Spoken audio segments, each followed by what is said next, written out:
సాహితీ yoga 30 days weight loss online class లో join అవ్వండి. మీ అధిక బరువు తగ్గించుకోండి.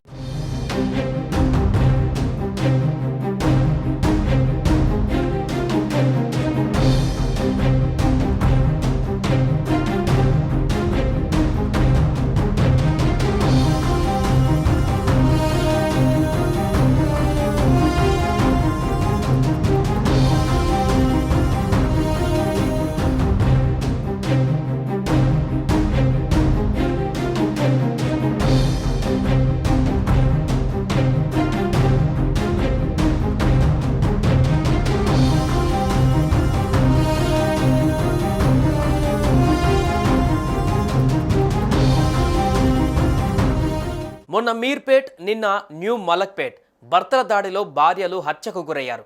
అక్కడ గురుమూర్తి, ఇక్కడ వినయ్. క్షణికావేశంలో భార్యని చంపడం, ఆ తర్వాత కేసు నుండి ఎలా తప్పించుకోవాలో ప్లాన్లు గీయడం, చివరికి అడ్డంగా దొరికిపోవడం. హైదరాబాద్ న్యూ మలక్పేట్లోని జమునా టవర్స్లో 32 ఏళ్ల శిరీష అనుమానాస్పద మృతి ఇప్పుడు సంచలనంగా మారింది. తల్లిదండ్రుల ప్రేమ ఎలా ఉంటుందో తెలియని శిరీష ఏరి కోరి ప్రేమించి పెళ్లి చేసుకుంది. కానీ భర్త అనుమానంతో ఆమె జీవితం విషాదంగా ముగిసింది. న్యూ మలక్పేటకు చెందిన సింగం వినయ్ కుమార్, శిరీష దంపతులు జమునా టవర్లోని ఫ్లాట్ నెంబర్ 106లో ఉంటున్నారు. 2017లో ప్రేమించి పెళ్లి చేసుకున్నారు. వీరికి 5 ఏళ్ల కూతురు కూడా ఉంది. శిరీష ఓ ప్రైవేట్ హాస్పిటల్లో నర్సుగా పనిచేస్తుంది.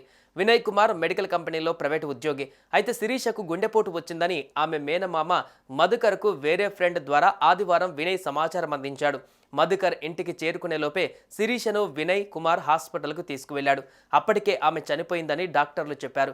ఆ వెంటనే శిరీష డెడ్ బాడీతో వినయ్ కుమార్ అంబులెన్స్లో సొంతూరైన నాగర్ కర్నూలు జిల్లా దోమలపెంటకు బయలుదేరాడు. మధుకర్ జమునా టవర్స్లోని ఫ్లాట్కు వెళ్లేలోగా శిరీష చనిపోయిందని తెలిసింది. శిరీష డెడ్ బాడీ చూపించకపోవడంతో మధుకర్కు ఎక్కడో అనుమానం మొదలైంది. వెంటనే చాదర్ఘట్ పోలీసులకు సమాచారం ఇచ్చాడు. వెంటనే స్పందించిన పోలీసులు సీసీ కెమెరాల ద్వారా అంబులెన్స్ డ్రైవర్ నెంబర్ సేకరించి ఫోన్ చేసి డెడ్ బాడీని వెనక్కి తీసుకురావాలని చెప్పారు. డ్రైవర్ వెనక్కి వచ్చాడు. శిరీష డెడ్ బాడీని పరిశీలించిన మేనమామ మధుకర్ ఆమె ముఖం, మెడపై గాయాలు చూశాడు. వెంటనే మధుకర్ పోలీసులకి చెప్పాడు. మేనమామ ఫిర్యాదు మేరకు శిరీష మృతిని పోలీసులు అనుమానాస్పద కేసుగా నమోదు చేశారు. డెడ్ బాడీని పోస్టుమార్టం కోసం ఉస్మానియా హాస్పిటల్కు తరలించారు.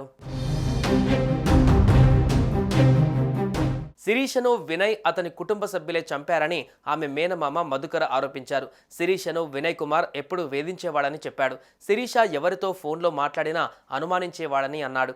శిరీష పేరెంట్స్ చిన్నప్పుడే చనిపోయారని, ఓ రిటైర్డ్ ప్రొఫెసర్ ఆమెను దత్తత తీసుకొని చదివించారని చెప్పాడు. ఉస్మానియాలో ఏఎన్ఎం కోర్సు పూర్తి చేసి ప్రైవేట్ హాస్పిటల్లో నర్సుగా పనిచేస్తుందని, అయితే అక్కడ పనిచేసే వినయ్ అక్క సరిత ద్వారా శిరీషకు వినయ్తో పరిచయం ఏర్పడింది. అది కాస్త ప్రేమగా మారిందన్నారు. చివరికి 2017లో పెళ్లయిందన్నారు. కొంతకాలం బాగానే ఉన్నా ఆ తర్వాత అనుమానం పెరగడంతో గొడవలు మొదలయ్యాయి అని చెప్పుకొచ్చారు. చివరికి వారి అనుమానమే నిజమైంది. భర్త వినయ్ చెప్పినట్టు శిరీష గుండెపోటుతో మరణించలేదని, హత్య చేశారని పోస్టుమార్టం రిపోర్టులో తేలింది. ఆమె హత్యకి సంబంధించిన కీలక విషయాలు పోస్టుమార్టం రిపోర్టులో వెల్లడయ్యాయి. శిరీష మృతదేహాన్ని ఉస్మానియా ఆసుపత్రిలో పోస్టుమార్టం నిర్వహించారు. ఈ రిపోర్టులో శిరీషది సహజ మరణం కాదని, హత్య చేసినట్టుగా తేలింది. దిండుతో ఊపిరాడకుండా చేసి హత్య చేశాడని తేలింది.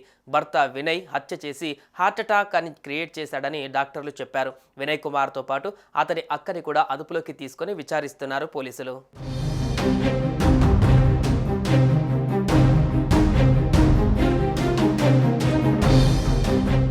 సుమన్ టీవీలో మీ పర్సనల్ అండ్ బిజినెస్ ప్రమోషన్స్ కోసం కింది నెంబర్కి కాంటాక్ట్ చేయండి.